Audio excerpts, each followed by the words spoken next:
ವಿದ್ಯಾರ್ಥಿಗಳೇ, ಧನವಾಸ್ತವ ಸಂಖ್ಯೆಯ ವರ್ಗಮೂಲವನ್ನು ಸಂಖ್ಯಾ ರೇಖೆಯಲ್ಲಿ ಗುರುತಿಸುವುದು ಹೇಗೆ ಎಂಬ ಬಗ್ಗೆ ಇನ್ನೊಂದು ಉದಾಹರಣೆಯನ್ನು ಈ ವಿಡಿಯೋ ಮೂಲಕ ನಾವು ನೋಡೋಣ.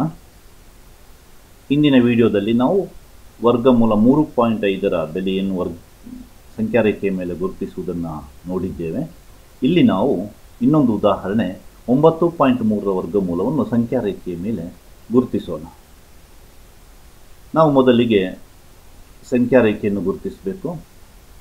ಸಂಖ್ಯಾ ರೇಖೆ ಎಳೆದ ಮೇಲೆ ಆ ಸಂಖ್ಯಾ ರೇಖೆಯ ಮೇಲೆ AB ರೇಖೆಯನ್ನು ಎಳಿಬೇಕು. ಅದು 9.3 ಇರಬೇಕು, 9.3 ಯೂನಿಟ್ಸ್ ಇರಬೇಕು.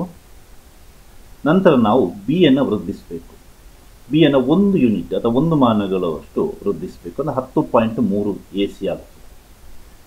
ಆ ಥರ ಎಳೆದ ಮೇಲೆ ನಾವು AC ಯ ಮಧ್ಯಬಿಂದುವನ್ನು ಗುರುತಿಸಬೇಕು.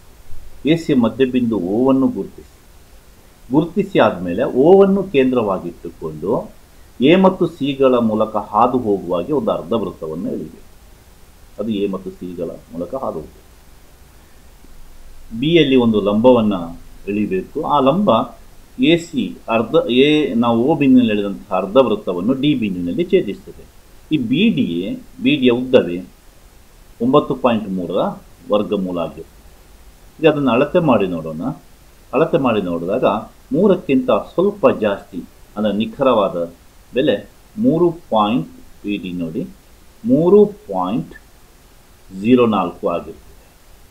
ಈ ರೀತಿ ನಾವು 9.3ರ ವರ್ಗಮೂಲವನ್ನು ಸಂಖ್ಯಾ ರೇಖೆಯ ಮೇಲೆ ಗುರುತಿಸಬಹುದು. ಹಾಗೂ ಯಾವುದೇ ವಾಸ್ತವ ಸಂಖ್ಯೆಯನ್ನು ನಾವು ಸಂಖ್ಯೆಯ ವರ್ಗಮೂಲವನ್ನು ಸಂಖ್ಯಾ ರೇಖೆಯ ಮೇಲೆ ಇದೇ ತತ್ವದ ಆಧಾರದ ಮೇಲೆ ಗುರುತಿಸಬಹುದು.